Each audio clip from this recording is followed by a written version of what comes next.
எதையெல்லாம் குரு பார்க்கிறார் கன்னி ராசிக்கு? அப்போ ராசிக்கு எது முக்கியமான இடம் சார்?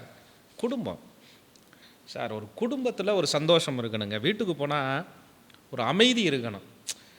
அம்மா அப்பா இதெல்லாம் குழந்தைகள் கூட நீங்கள் பாருங்கள், என்னங்க இது ஒரே டியூஷன் சார்.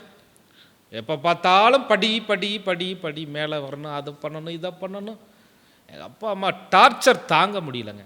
சரி, இது கல்யாணம் ஆனவர்கள் எப்போ பார்த்தாலும் ஃபினான்ஸ் பிரச்சனை சார். இஎம்ஐ, வண்டி வாகனத்துக்கு கடன், வாடகை, இபி பில்லு, என்னங்க இது வாழ்க்கை? ஒரு சேவிங்ஸே இல்லைங்க, என்கிட்ட காசே தங்கலைங்க. பேங்க்கில் 10 ரூபா வைக்க முடியலங்க. ஒரு நகை, ஒரு ஆபரணம் 2 நாள் கழுத்தில் போட்டிருந்தா யாரு கண்ணு பட்டுச்சோ தெரில, அடமானத்துக்கு போகுது. ஆனால் நகை கடையில் பார்த்தா கூட்டமாக இருக்குது. எனக்கு மட்டும் ஏன் இந்த விதி அப்படி என்று நொந்த கன்னிராசிக்காரர்களுக்கு உங்கள் ராசிக்கு 2ஆம் இடத்துல குருவோட பார்வைப்படுதுங்க. துலாத்துக்கு குருவோட பார்வைப்படுது. 5வது பார்வையாக குரு பார்க்குறார். பார்த்த குரு என்ன பண்ணுவார்? உங்களுக்கு நகை 1 கிராமாவது நீங்கள் குரு பயிற்சிக்கு பின்னாடி வாங்குவீங்க. நிறைய வாங்கணும். அந்த புலிப்பாணி ஐயாவினுடைய ஆசீர்வாதத்தால் கன்னிராசிக்காரர்களுக்கு நிறைய செல்வங்கள் சேரணும். இது ஒரு தொடக்கம்னு சொல்கிறேன் நான்.